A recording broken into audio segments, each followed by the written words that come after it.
평안과 축복이 오늘 예배하는 모든 분들에게 함께 하시기를 주님의 이름으로 축원합니다. 지난해에 미국이 아프간에서 20년간 주둔하다가 철군을 하였습니다. 그 이후로 그동안 많은 학자들이 판단하기를 이제 기독교와 이슬람이라는 두 운명의 대결이 끝나고 다시 신냉전, 뉴 콜드 워가 다시 찾아와 보게 됐다, 이렇게 평가합니다. 한 해도 지나지 않았는데 러시아는 모든 병력을 우크라이나에 집중을 시키고 나토에 가입하는 우크라이나를 용납할 수 없다고 전쟁을 지금 시작하려고 하고 있습니다. 그런가 하면은 우리나라에서 조금 내려가면 대만이 있죠. 대만은 지금 중국이 거의 대단한 분단을 이루어서 선단을 이루어서 군함을 가지고 지금 대만을 침공할 준비를 하고 있습니다. 그런가 하면은 어제도 여러분 뉴스 보셨지만은 북한에서는 이번 달 한 달만 7번 중장거리 미사일 실험을 했습니다. 고각으로 쏴서 높이 올라가서 동해에 떨어지지만 이 고각 각도를 조금만 높이면 하와이까지 날아올 수 있는 겁니다. 캘리포니아까지도 날려보낼 수 있다고 하는 거예요. 자기들은 보낼 수 있다고 말하고 우리는 확실치 않다고 얘기할 뿐이지 언젠가는 도달할 때가 있겠죠.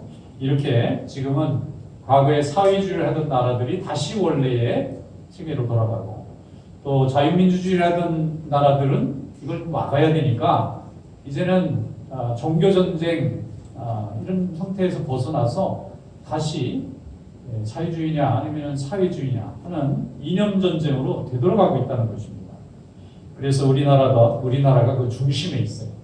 우리나라는 이리도 저리도 되지 않고 이 중간에서 세계 모든 사람들이 전쟁이 나면 어디가 날까? 그 중에 가능성이 있는 나라가 우리나라. 남북이 지금 대치하고 있고 최고의 무기들이 다 몰려져 있고 국경이 155마일이나 걸쳐서 사람이 아무도 지나갈 수 없는 세계에서 유례가 없는 대단한 국경이 지금 우리나라에 있는데 지금 이 어려운 상황 가운데 우리가 어떻게 이 난국을 해결해 나갈 것이냐. 고국에 있는 우리 성도들뿐만 아니라 해외에 나와 있는 우리 동포들도 아주 기도할 제목이 아주 많습니다.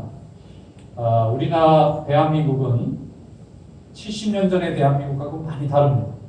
세계 군사력이 5위 가까이 되고 그 다음에 무기를 파는 그 실력도 세계 5번째로 무기를 많이 판다고 해요. 그러니까 지금 과거에 무기가 하나도 없고 병력도 없고 체계도 없고 이런 나라는 아니지만 전쟁이라는 것은 모든 것을 한 번에 다 무너뜨리고 또 망가뜨릴 수 있는 위험이 있고 얼마나 많은 생명들이 또 손상을 입습니까? 그런 면에서 전쟁이 일어나지 않도록 해야 되겠는데 그러려면 하나님이 역사하셔야 되는 줄로 믿습니다. 하나님께서 역사하셔야 전쟁을 일으키고자 하는 자의 마음속에 두려움을 주셔서 전쟁이 아닌 다른 방법을 찾게 만드시고 또 싸우지 못하도록 하나님께서 그들의 힘을 다 내려놓게 만드시기 때문에 이제는 우리가 힘이 없어서나 우리가 동맹이 없어서나 우리 편이 없어서가 아니라 하나님께서 함께 하셔서 우리를 지켜주셔야만 우리 민족도 살고 또 우리 민족뿐만 아니라 이웃 민족도 다 같이 함께 살게 되는 거예요. 전쟁은 한번 소용돌이 치면은 내 편, 네 편으로 쫙 갈라져서 굉장히 많은 나라들이 참전하게 됩니다. 이렇게 되면은 한두 사람만 고통받는 것이 아니라 모든 세계가 신음할 수밖에 없는 거예요. 사람들은 얘기하기에 군사력보다는 경제력이 더 강한 거고 경제력보다는 외교 능력이 더 강한 거고 외교 능력보다 하나님께서 주시는 능력이 더 강하게 될 줄로 믿습니다. 한국교회가 날마다 새벽마다 또 매주 예배 드릴 때마다 기도할 때 빠지지 않는 기도 제목이 있어요. 하나님께서 이 민족을 지켜주시고 또 전쟁이라는 무서운 역사를 경험해본 민족이기 때문에 다시는 그런 전쟁이 일어나지 않도록 하나님께서 지켜달라고 날마다 기도하지 않습니까? 이제는 한국교회가 깨어서 기도해야 될 때가 된 줄로 믿습니다. 모두가 다 편한 것 같고 안전할 것 같지만 어느 곳에서 틈이 생기고 금이 생길지 모릅니다. 그래서 우리는 항상 하나님 앞에 기도함으로 인해서 악한 생각을 가지고 있는 사람들의 생각이 스스로 무너져서 하나님 앞에 대적하지 못하도록 우리는 날마다 기도해야 될 줄로 믿습니다. 오늘 본문 말씀에 보면은 한 왕이 나오는데 이 사람의 이름은 요시아라는 이름을 가진 왕입니다. 유다의 왕인데 유다 말기에 나라가 아주 어려워졌을 때 나라를 지켰던 왕입니다. 그는 여러 주변의 강대국들 앞에서 나라를 지키는데 헌신의 힘을 다 기울였지만 국력이 터무니없이 약하기 때문에 하나님을 의지할 수밖에 없었습니다. 북쪽에는 바벨론이 쳐들어오려고 전쟁 준비를 하고 있고 남쪽에서는 전통적인 강대국이었던 이집트가 군대를 또 만들어서 침공해 오려고 준비를 하고 있어요.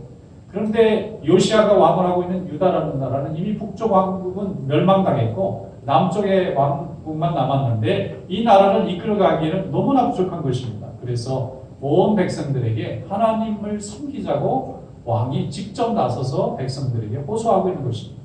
오늘 본문 말씀 우리가 한번 읽어보겠습니다. 역대하 35장 16절부터 18절 말씀까지 우리가 함께 한 목소리로 읽어보도록 하겠습니다. 역대하 35장 16절부터 18절입니다.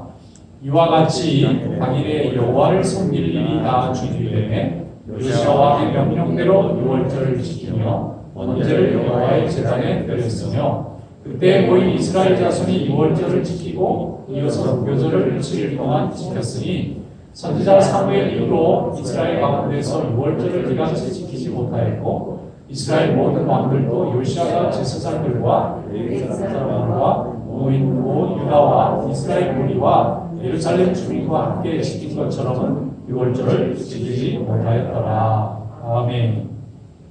유월절이 무엇입니까? 이스라엘의 대표적인 절기입니다.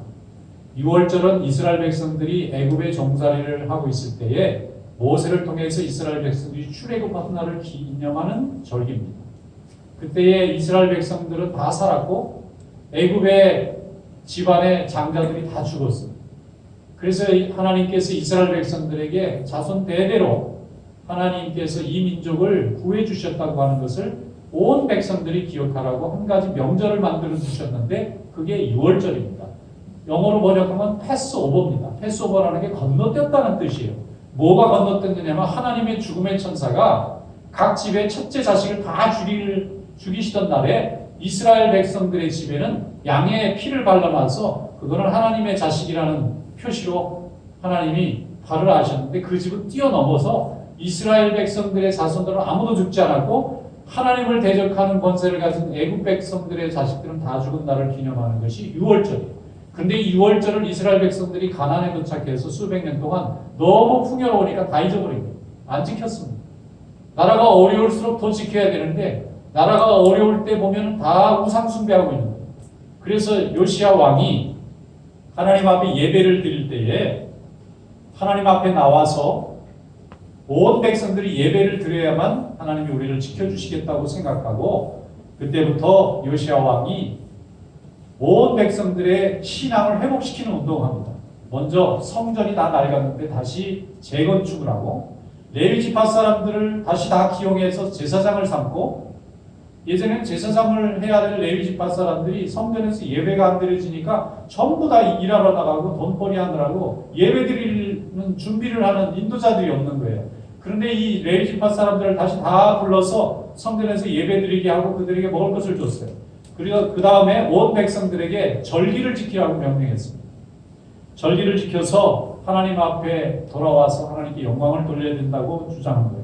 다른 왕들은 이전에 이렇게까지 국가적인 차원에서 행한 적이 없는데 요시아 왕은 자기 혼자만 하나님 앞에 예배 드려서 될 일이 아니라 온 백성이 예배를 드려야만 하나님의 긍휼하심을 받아서 이 나라가 이 어려운 난국에서 살아날 수 있겠다고 생각하고 이스라엘 백성들을 성전으로 불러 모으고 그들의 일상생활 속에서는 하나님 앞에 예배 드릴 수 있도록 절기를 지키게 만든 것입니다.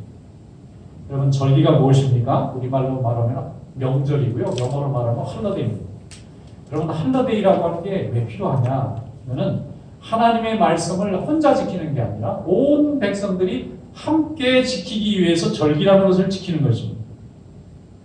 요시아 왕이 자기가 믿음이 있는 사람이라는 것을 사람들에게 알리려고 하는 거면 궁궐에서 예배드리고 성전에 나가서 성대한 예배를 드리면서 나는 이렇게 믿음이 있는 왕이다 하고 보여주면 되는 일입니다. 근데 이 사람은 거기서 끝나지 않고 백성들을 다 뭘로 모아서?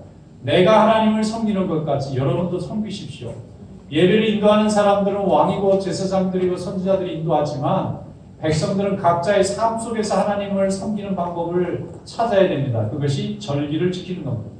그동안 이스라엘 백성들이 우상 숭배에 수백 년간 빠져서 절기를 지키는 것을 다 잊어버렸어요. 그리고 어떤 절기를 지키느냐 하면은 우상의 절기를 지키는 거예요. 바알을 섬기는 절기를 지키고 있는 거예요. 바알의 축제에 가서 앉아 있는 거예요. 세상의 축제에 가서 앉아 있는 거예요. 하나님의 백성들이 하나님을 섬기는 절기에 와서 축제를 하고 함께 잔치를 벌여야 되는데 하나님 앞에서 드리는 잔치를 거부하고 세상의 잔치에 가서 다 앉아 있는 거예요. 그래서 요시야 왕이 온 백성들에게 이제는 세상의 잔치를 다 버리고 하나님 앞에 나와서 잔치를 지켜야 되겠다 생각하고 이스라엘 백성들을 불러서 하나님의 나라를 향해서 함께 섬길 것을 명령하고 실제 그렇게 지켰다는 것입니다. 수많은 그 양과 재물을 나눠주고 하나님 앞에 우리가 함께 예배드리자. 그리고 백성들을 왕이 직접 하나님의 성전에 하나님 앞에 드리는 절기에 자신의 백성을 불러 모아서 하나님께 영광을 돌린 거예요. 그랬더니 하나님께서 요시야 왕의 믿음을 보시고 하나님께서 그 백성을 지켜주셔서 그렇게 강했던 바벨론도 그렇게 강했던 애굽도 요시야가 왕을 할 때는 쳐들어오지 않았습니다. 그들이 왜 그런 판단했는지는 모르지만 이스라엘 백성들이 하나님을 열심히 섬기고 온 백성들이 하나님을 말씀을 가지고 하나님의 명령대로 절기를 지켰더니 가정마다 가족마다 개인마다 다 하나님의 말씀을 위해서 명절을 지켰더니 하나님께서 그 백성을 다른 민족의 침입으로부터 지켜주신 줄로 믿습니다. 명절은 누가 시킨다고 지키는 게 아니잖아요. 명절은 자발적으로 합니다. 아주 자연스럽게 이루어지는 거예요. 명절이나 절기는 누가 시킨다고 하는 게 아닙니다. 부모님이 지키는 걸 봤기 때문에 자녀들이 지키고 자녀들이 지키는 걸 봤기 때문에 손자들이 지키도록 이렇게 돼 있는 거예요. 가정의 모든 크고 작은 이벤트가 대부분 다 명절과 절기를 통해서 이루어지고 있는 것입니다. 과거에 우리 한국의 조상들은 하나님을 몰랐어요. 그래서 명절이 되면 모여서 성묘를 했습니다. 성묘가 뭐죠? 산소에 가서 돌아가신 조상들한테 예배드리는 거예요. 그런데 하나님의 복음을 듣고 보니까 돌아가신 조상들이 우리를 지켜주는 게 아니고 하나님께서 지켜주신다는 것을 우리 민족이 알게 됐어요. 그래서 이제는 명절을 지키기 위해서 모여가지고 우리 민족들이 하나님을 섬깁니다. 하나님께 예배를 드립니다. 이제는 제사를 드리기 위해서 가족들이 명절에 가족을 찾아오는 것이 아니라 가족들이 모여서 하나님 앞에 예배하고 하나님이 살아있는 이 가족들에게 복을 주신 것을 감사하는 절기로 하나님이 우리 민족을 인도해 주신 줄로 믿습니다. 죽은 조상을 그 죽은 조상들이 무슨 힘이 있겠어요? 죽었는데 어떻게 살아있는 사람에게 무슨 영향력을 행사한다는 말입니까? 생각과 철학이 이렇게 잘못되면 방향도 굉장히 달라지는 거예요. 죽은 조상을 잘 섬겨야 된다는 헛된 철학 속에 빠져 있으니까 살아있는 사람들이 살아있는 사람들을 위해서 살아야 되는데 죽은 사람들을 위해서 살다가 일생 다 보내는 거예요. 하나님이 주의 종들을 보내서 우리 민족을 건져주시고 우리가 예수를 잘 믿고 살아있는 하나님이시잖아요. 죽은 하나님이 아니고 지금 살아계신 하나님이 살아있는 모든 생명들에게 복을 내려주시는 것이 바로 복음이고 믿음인 줄로 믿습니다. 그래서 우리 성도들은 명절이 되면 모이는 거예요. 가족들이 왜 모이죠? 이런 생명과 나의 모습과 똑같이 생긴 이런 귀한 자녀들을 주신 살아계신 하나님께 감사하고 그래서 가족들과 함께 음식을 나눠 먹고 함께 즐거움을 나누고 이 생명을 주시고 가정을 주시고 교회를 주시고 믿음을 주신 하나님께 영광을 돌리는 것이 바로 명절에 하나님이 우리를 축복해 주시는 과정인 줄로 믿습니다. 주일이 이것도 절기의 연장이에요. 일주일에 한 번씩 오는 절기라고 볼 수 있어요. 주일이 되면 우리가 아무리 바쁘고 분주해도 모든 일하는 것을 내려놓고 하나님 전에 나와서 거룩한 성소에서 우리가 예배드리는 것은 하나님이 우리를 사랑하시고 우리가 복 주신 것을 깨닫고 알았기 때문에 또 하나님 앞에 예배드림으로 인해서 우리 자녀들이 복을 받고 우리 인생이 복을 받고 우리의 가족이 복을 받고 우리 민족이 복을 받고 나라가 복을 받는 것을 알았기 때문에 우리가 하나님 앞에 나와서 오늘도 예배하고 있는 줄로 믿습니다. 출애굽기 20장 8절에 말씀하기를 십계명에 이렇게 돼 있어요. 안식일을 기억하여 거룩하게 지키라. 지킨다는 게 무엇입니까? 영어로는 observance라는 말을 쓰는데 함께 모이는 거예요. 함께 시간을 보내요. 함께 음식도 먹어요. 함께 놀이도 합니다. 함께 찬양을 합니다. 하나님 앞에서 함께 우리가 건강한 것을 보여드리는 거예요. 이것이 바로 하나님 앞에 안식일을 거룩하게 지키는 겁니다. 지금 주일을 우리가 거룩하게 지키는 것입니다. 부모와 자녀가 한 자리에 모이는 것이 천국 아닙니까? 성도들이 함께 모여서 한 하나님을 섬기는 것이 바로 천국입니다. 하나님이 우리에게 복을 주시고 계세요. 세상의 눈으로 보면 어리석어 보일 수 있습니다. 아니 주일날 교회에 모여서 예배드리고 성도들이 함께 떡을 뗀다고 해서 무슨 복을 받나. 성탄절날, 부활절날, 사람들 감사절날 모여서 저렇게 예배하면 떡이 나오나 돈이 나오나. 그렇지 않습니다. 복이 나옵니다. 하나님이 민족을 지켜주시고 생명을 지켜주시고 건강을 지켜주시고 나라를 지켜주시고 우리의 모든 인생을 하나님께서 인도해 주시는 줄로 믿습니다. 하나님 앞에 우리가 예배하고 주일을 거룩하게 지키고 절기를 거룩하게 지킴으로 인해서 나라도 세우고 민족도 세우고 세상도 세우고 가정도 세우고 또 자녀들도 세워가는 것입니다. 우리는 하나님의 자녀입니다. 우리 모두 각자에게 하나님이 은혜를 주셨지만 우리가 하나님 앞에 예배하는 전문가들로 불러주셨어요. 은혜를 깨닫게 해주셨습니다. 하나님과 함께 엔조이하고 즐겁게 세상에서 승리하는 삶을 하나님이 우리에게 인도해 주셨어요. 이렇게 마음속에 하나님을 품고 사는 사람을 세상은 이길 수가 없어요. 세상의 권세가 우리를 이기지 못합니다. 우리가 한국에 있으면 한국 국민이 되고요. 미국에 오면 미국 국민이 돼요. 중국에 가면 어떻게 될까요? 중국 국민이 되겠죠. 그런데 우리는 어느 곳에 있으나 장소나 시간과 관계없이 하나님의 백성인 줄로 믿습니다. 예배를 드리잖아요. 그 나라에 그 지역에 그곳에 있는 우상을 섬기는 것이 아니라 장소와 상관없이 시간과 관계없이 어느 곳에 있든지 예배를 드리고 있기 때문에 우리의 시민권은 하늘에 있는 줄로 믿습니다. 요시아 왕은 그것을 알았습니다. 자기가 하나님을 섬기고 보니까 하나님이 크신 분임을 알았어요.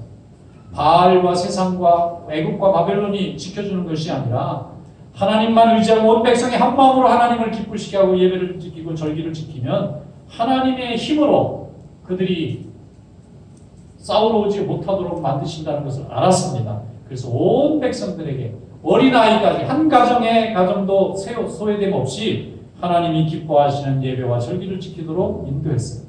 역대하 35장 6절에 말씀했습니다. 스스로 순결하게 하고 유월절 어린 양을 잡아 너희 형제들을 위하여 준비하되 여호와께서 모세를 통하여 전하신 말씀을 따라 행할지니라. 왕이 직접 나서서 백성들에게 하소연하는 거예요. 우리나라를 구하고 싶습니까? 지금 북쪽엔 바벨론의 군대를 총집결하고 공격을 준비하고 있고 남쪽은 유다 아래쪽에는 애굽이 모든 군대를 모아놓고 공격을 준비하고 있는데 우리가 살아날 길은 없습니다. 오직 하나님이 함께 하셔서 저들이 두려운 마음으로 스스로 물러나게 하는 일밖에 없으니 모두 나와서 예배합시다. 모두 나와서 하나님이 기뻐하시는 절기를 지킵시다. 절기가 축제인데 하나님 앞에서 온 백성들이 즐겁게 양과 소를 잡고 하나님 앞에 예배를 드렸더니 애굽도 스스로 돌아가고 바벨론도 군대를 몰고 다시 스스로 돌아감으로 인해서 하나님은 요시아의 나라를 지켜주신 줄로 믿습니다. 우리가 어릴 때 부활절이나 아니면은 성탄절이나 주일이 되면 부모님과 함께 예배드리러 왔잖아요. 그리고 부모님과 함께 절기도 지켰고 또 부모님과 함께 주일을 거룩하게 지내는 법이 무엇인지를 배웠습니다. 지금 어떻습니까? 우리 부모님들은 다 이곳에 계시지 않을지라도 우리가 또한 우리의 자녀들과 함께 부모님이 했던 것과 똑같이 이 자리에서 예배를 드리고 있지 않습니까? 이것이 절기가 가지고 있는 힘이라는 거예요. 누가 가르쳐주지도 않고 누가 억지로 끌고 오지도 않았지만 우리가 자발적으로 스스로 기쁜 마음으로 감사해서 우리 부모님들이 지켰던 하나님에 대한 예배와 은혜를 오늘 우리가 똑같이 우리 자녀들에게 전해주고 있는 것입니다. 이것이 바로 하나님이 기뻐하시는 바고 하나님이 우리 자녀들과 우리 성도들에게 주는 하나님께 영광 돌리는 길로 우리를 인도해 주신 것입니다. 우리가 하나님을 섬기는 것은 입으로 하는 것이 아닙니다. 몸으로 하는 것입니다. 삶으로 하는 것입니다. 교회에 나오지도 않고 교인들과 함께 시간을 보내지도 않고 교인들이 믿음을 지키는 일에 도움도 주지 않으면서 하나님의 은혜와 은총을 보호를 누릴 수는 없는 것입니다. 하나님의 이런 거창한 이론이나 탁월한 지식으로 설명하면서 하나님의 지식과 은혜를 깨닫는 것이 아니라 성전에 나와서 늘 하던 대로 예배하고 교인들과 함께 떡을 떼고 우리 하나님이 주신 자녀들과 함께 하나님 앞에 늘 감사하고 찬양하면서 사는 이 삶 속에서 우리의 축복이 더욱 강건해지는 줄로 믿습니다. 사무엘 사도행전 21장에 보면 바울이 예루살렘으로 가는 길에 가이사라라고 하는 곳을 잠깐 들렸어요. 거기에 빌립 집사집이 있었어요. 빌립 집사가 예루살렘에서 집사를 받았는데 이 사람이 복음을 전도하느라고 사마리아도 가고 광야도 갔다가 아마 가족들과 함께 가이사라에 정착을 한 것 같아요. 당시 가이사라는 로마의 점령군 주둔지였어요. 거기에 로마 사람들이 많이 왕래하는 곳이었어요. 그런데 이 빌립이라는 사람은 전도를 열심히 하는 사람이니까 가이사라로 집을 옮긴 겁니다. 그런데 이 빌립 집사의 자녀가 있었는데 딸이 4명이나 있었는데 이 딸이 성경에 보면은 모두 예언하는 자였다 이렇게 돼 있어요. 한 사람이 예언하는 것도 쉽지 않은데 4딸이 다 예언을 해요. 우리가 말하는 그 예언하고 조금 특징이 다릅니다. 예언한다는 건 하나님의 말씀을 정말 잘 가르친다고 할 때 표현하는 뜻이고 하나님의 말씀을 잘 깨닫고 전달할 수 있는 능력이 있는 사람을 과거에 성경에는 예언한다 그렇게 말했어요. 지금 목사님들이 말씀을 잘 가르치거나 집사님들이 말씀을 잘 가르치는 분이 있으면 하나님께서 주시는 예언의 은사가 있는 겁니다. 미래를 내다보는 점쟁이 같은 예언하고 달라요. 성경에서 말하는 의미가 전혀 다른 것입니다. 그런데 어떻게 해서 이 빌립 집사의 4딸이 모두 다 이렇게 믿음이 좋은 사람이었느냐. 굳이 적지 않아도 되는데 사도 바울이 꼭 빌립 집사의 4딸 얘기를 하고 싶어서 거기다 누가가 적은 거예요. 빌립 집사 집에 4딸이 있었는데 가보니까 모두가 다 예언하는 사람이었다. 이런 얘기는 믿음이 너무 좋았다는 거예요. 왜 이렇게 좋았을까요? 빌립 집사가 좋았기 때문에. 빌립 집사는 성령에 충만한 사람. 하나님의 성령이 임하면 어느 곳이든지 가리지 않고 사마리아고 광야고 어디든지 갈 수 있는 사람이었습니다. 사람들의 말이나 형편을 고려한 사람이 아니에요. 혼자 광야를 나가라니까 거기 가서 이디오피아 이 내시를 만날 정도로 하나님이 쓰시기에 참 순종 잘하는 종이었어요. 그러니까 그 딸들이 저절로 부모의 믿음을 보고 하나님의 은혜를 경험하고 훌륭한 일꾼이 된 줄로 믿습니다. 아브라함이 축복받은 사람인데 최고의 축복이 무엇입니까? 그 아들 이삭이 아버지의 믿음을 이어갔어요. 그리고 손자인 야곱이 이어갔어요. 그리고 그 아들인 요셉까지 하나님의 믿음을 이어갔어요. 우리 인생의 최고의 축복이 무엇입니까? 큰 집을 사는 것입니까? 출세해서 벼슬하는 것입니까? 어마어마한 재물을 얻는 것입니까? 아니면 굉장한 지식과 학위를 얻는 것입니까? 아닙니다. 성도들은 하나님을 잘 믿으면 다 하나님이 거저주시는 축복이고 각자 형편에 맡겨서 주시는 선물인데 최고의 축복은 우리의 자녀들이 우리가 드린 예배 이 자리를 그들이 우리 후에도 계속 지키고 하나님을 섬기게 하는 것 이것이 최고의 축복인 줄 믿습니다. 우리 자녀들이 우리가 믿고 고백하고 체험한 하나님을 우리 자녀들이 똑같이 체험하고 산다면 얼마나 행복하고 기쁘고 감사한 일입니까? 이것이 바로 하나님이 우리에게 주신 큰 축복입니다. 우리의 첫 번째 축복은 사는 동안 하나님이 동행하시는 것이고 두 번째 축복은 천국의 영원한 기업 가운데 주님과 사는 것이고 세 번째는 하나님이 우리에게 주신 자녀들이 우리를 이어서 계속해서 교회를 지키고 예배를 지키고 축복을 지키고 은혜와 복음을 지키도록 만들어주는 것 이것이 최고의 성공의 인생인 줄 믿습니다. 여러분의 인생이 이런 하나님의 축복으로 함께 하시길 축원합니다. 시편 34편 11절과 12절에 말씀하기를 여호와의 계획은 영원하시고 그의 생각은 대대에 이르리로다. 여호와를 자기 하나님으로 삼은 나라 곧 하나님의 기업으로 선택된 백성은 복이 있도다. 아멘. 어떤 종갓집 며느리가 계셨어요. 1년에 제사를 20번을 드렸습니다. 그럼 한 달에 2번씩 온 식구들이 와가지고 제사를 드리는데 일생 동안 하시고 일생 동안 허리 한번 펴보지 못해. 돌아서는 제사죠. 돌아서는 제사죠. 수십 명씩 오는 사람 음식 준비. 젊은 시절 청춘 다 보내고 인생 다 보냈어요. 이분이 이제 나이가 많이 들어서 이제 노인이 되셨습니다. 근데 어느 날 자녀들 다 불렀어요. 우리 집안에서 이제 제사는 나도 끝난다. 더 이상 너희들 하지 마라. 어머니 조상적 때 해오시던 건데 내가 해보니까 이게 아무 소용이 없는 일. 이걸로 복을 받는 것도 아니고 너희들 인생만 고통과 짐과 자유를 다 잃어버리는 일이니까 지금부터는 제사 스톱. 나로 끝나고 너희들이 이제 자유롭게 너희가 섬기고 싶은 하나님을 섬겨라. 그리고 해방을 시켜줬어요. 그 자녀들이 자유롭게 제사 안 모셔도 되는 거예요. 이제 자녀들끼리 자기 자녀들과 함께 가족들과 함께 예배드리고 하나님을 섬기고 제사 대신 하나님 앞에 예배드리면서 살도록 그렇게 만들었어요. 어떤 집사님이 해주신 얘기예요. 자기 어머니가 그렇게 해서 자기가 교회 나와서 이렇게 행복하고 자유로운 인생을 살게 됐다는 거예요. 여러분이 결단 안 해줬으면 우리도 계속 또 알지 못하는 신에게 또 신도 아닌 신에게 우리가 그렇게 인생을 살곤 했다는 거예요. 여러분, 하나님께서 우리에게 복을 주셔서 우리에게는 하나님을 섬기는 무한한 자유와 은혜와 축복을 내려주신 줄 믿습니다. 이 자유를 우리 자녀들에게 잘 전해주시기 바랍니다. 이웃들에게 잘 전해주시기 바랍니다. 잘 지키시기 바랍니다. 하나님이 함께 하셔서 주님께 영광 돌리는 삶을 사시기를 축원합니다. 여호수아 24장 15절에 말씀하기를 여호수아가 마지막에 백성들에게 외쳤습니다. 오직 나와 내 집은 여호와만을 섬기겠노라. 오직 여호와만을 섬기는 복된 인생, 복된 가정 되시기를 주님의 이름으로 축원합니다. 기도하겠습니다. 거룩하신 하나님 아버지, 오늘도 저희들을 살아계신 하나님 앞에 불러주시고 살아계신 하나님을 예배하며 주님의 은혜 가운데 살아갈 수 있게 인도해 주셔서 감사합니다. 우리 성도들도 축복의 주인공들이 되게 하시고 주님께 찬양하며 영광 돌리는 삶이 될 수 있도록 인도하여 주시옵소서. 예수님의 이름으로 감사하며 기도드리옵나이다. 아멘.